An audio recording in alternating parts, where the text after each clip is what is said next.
Hello, it's Chino here. If you like aggressive openings, you're in the right place. Today I'd like to examine the two knights attack in the French defense. So after the moves e4, e6, knight to f3, d5, knight to c3, introducing the two knights attack, knight f6, e5, knight f to d7, d4, c5, and now the key move bishop to g5. In this position, queen to b6 is the most played move, but I'd like to examine bishop to e7 and pawn to f6, as well as queen to a5, which is probably black's best move in this position. Going back to the position after bishop to g5, bishop to e7 isn't very good because of bishop takes e7, and here black has to play king takes e7 and lose castling rights, otherwise queen takes e7 would be met by knight to b5, and black can't defend knight to c7 and knight d6 check at the same time. So for example, knight to a6 would allow knight d6 check and the loss of castling rights. After knight to b5, any other move, say castles kingside, will allow knight to c7. This is the reason that bishop e7 isn't often played. Back to the position after bishop to g5. The other try for black is pawn to f6, but then after pawn takes f6, knight takes f6 because g takes f6 would be too weakening. Bishop to b5 check, and here black could try bishop to d7, but this would be met by queen to e2 when already white's threatening queen takes e6 check. Also, it's worth knowing that something like knight to c6 would be met by knight takes d5. For this reason, after bishop to b5 check and bishop to d7, queen to e2, black would typically try queen to b6, but then this can simply be met by castles kingside, and if bishop takes b5, knight takes b5, bishop to e7, bishop takes f6. Bishop takes f6 will be met by pawn to c5 when black can't capture the pawn. If black moves, say, queen to c6, then knight to d6 check should be much better for white. Back to the position after bishop to g5. Now, before we look at queen to b6, which is the most played move, it's worth exploring queen to a5, which I think is black's best move in this position. Now, there's several ways for white to continue here, but I think the easiest one is bishop to b5. This move is important because black threatens pawn takes d4, and if knight takes d4, the e5 pawn would be weak. And after a move like knight to c6, simply castle kingside. This position should be equal. For example, black cannot be greedy and try and capture the pawn on e5, but pawn takes d4, knight takes d4. Knight takes e5 would be a mistake here. Instead, knight takes d4 would maintain equality, but let's look at knight takes e5. This would be strongly met by rook to e1, and after, say, something like knight to d7, and the problem here is that knight times d5 is on the cards.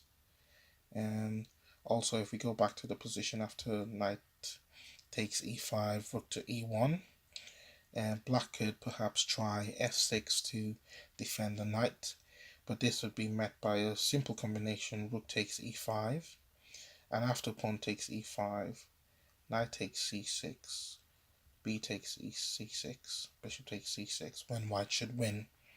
So going back to the position after queen to a5, bishop to b5, knight c6, castles kingside. After pawn takes d4, knight takes d4. Black should be content with knight takes d4 to maintain equality. Okay, back to our main line after bishop to g5. So here queen b6 is by far the most played move in this position, but after pawn takes c5, black has a choice to make.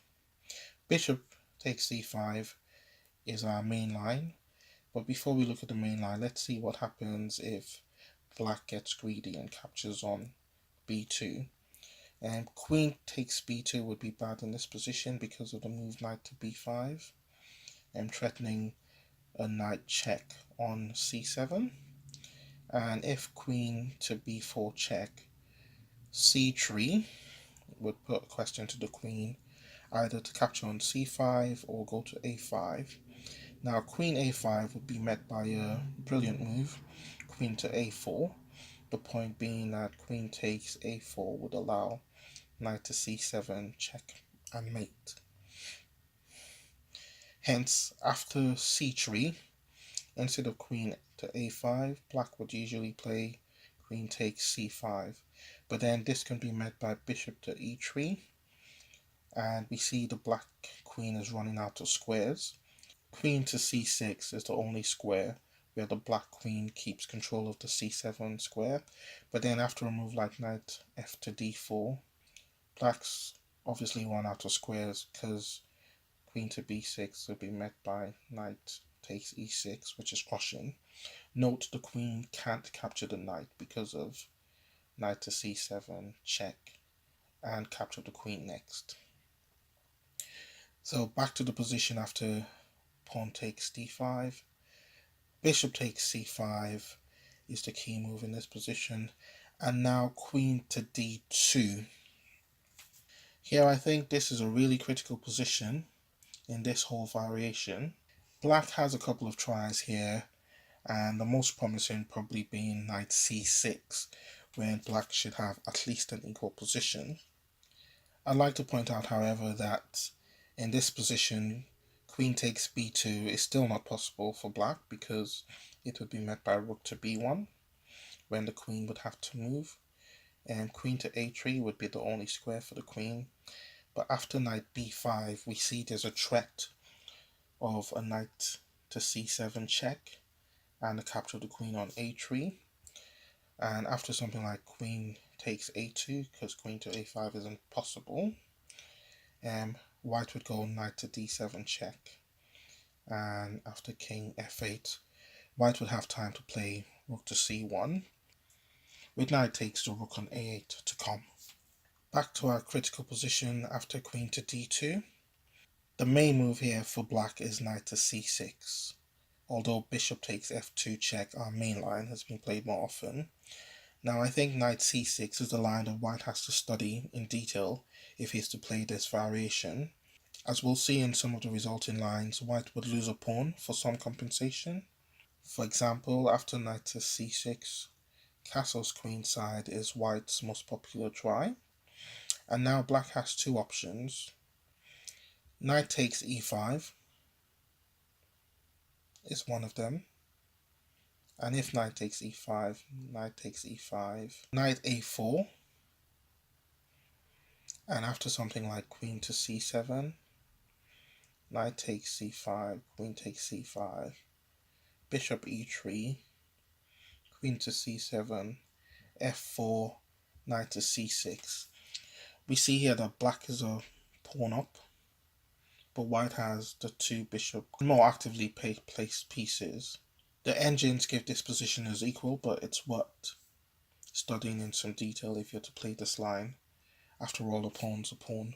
The other try for black after our main position with knight to c6 and castle's queen side is bishop takes f2.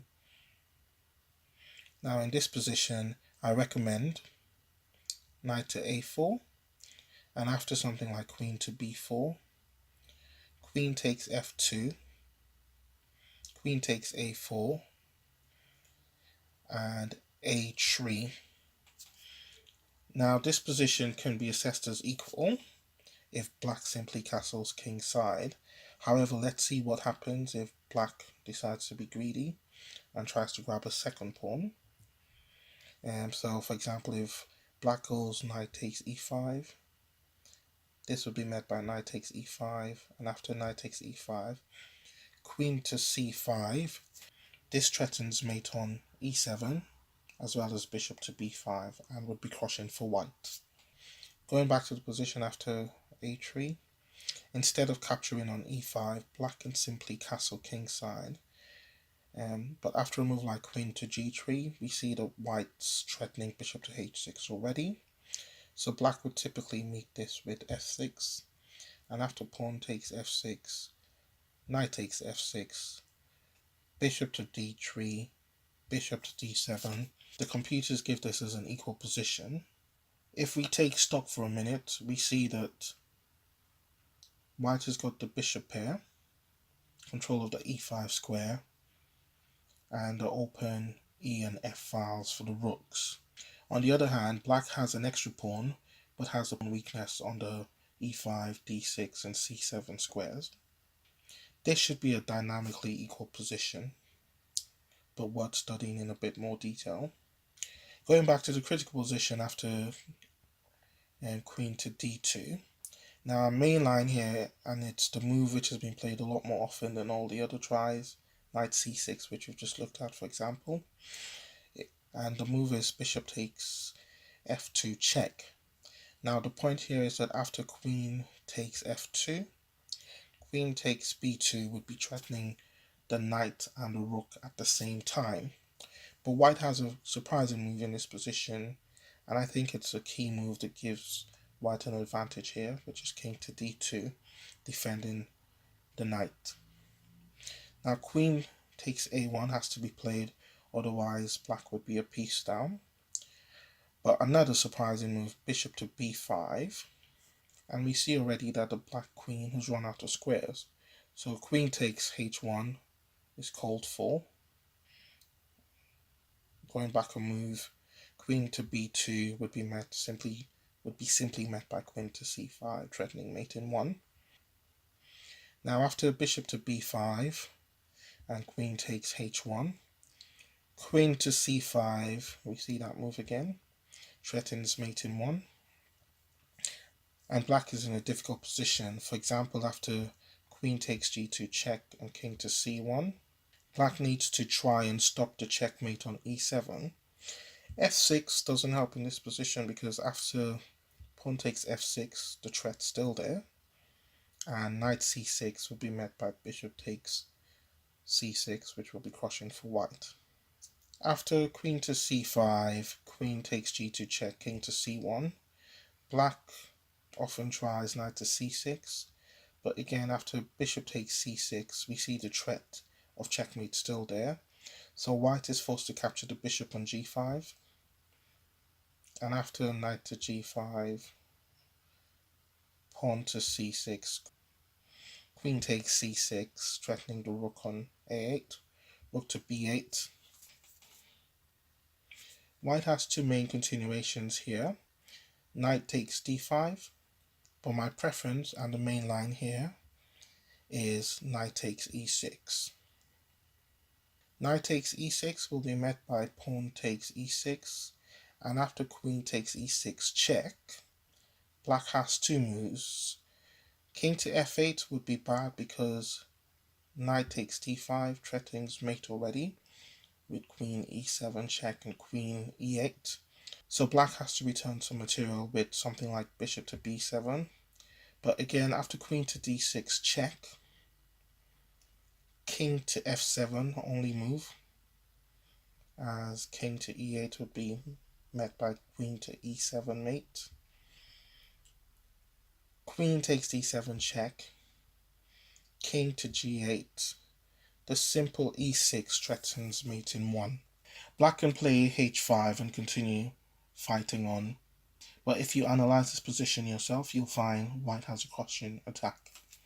So going back to the position after queen takes e6 check, black would usually play king to d8 instead of king to f8.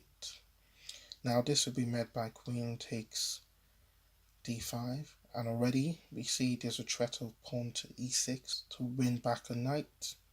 Black doesn't have any satisfactory way to prevent this from happening.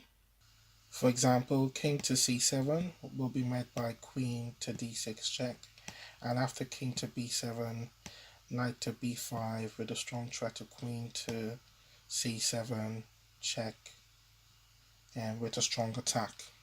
Going back to the key position after queen to d5.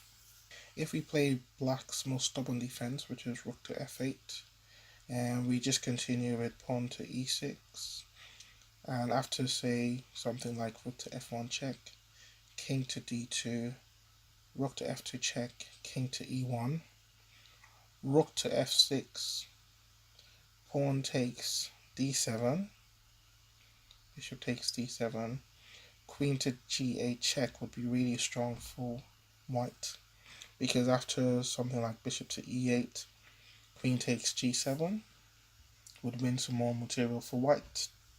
And if we go back to queen to g8 check, king to e7 would simply allow queen takes b8, so we don't want that. And after queen to g8 check, king to c7 would allow knight to d5 check, and after king to b7, queen takes g7, threatening to win the rook. Rook to d6 would be met by queen to d4 when white has a strong attack. The threat here is queen to b4 check, winning material. If we take stock of this position, you see here there is material equality, but the activity of the queen in tandem with the knight would give white an almost winning advantage. To summarize, this variation gives white some really good attacking chances against the French defense. However, white would have to study the key position after move 8 knight to c6 and this position here to be able to play this line successfully.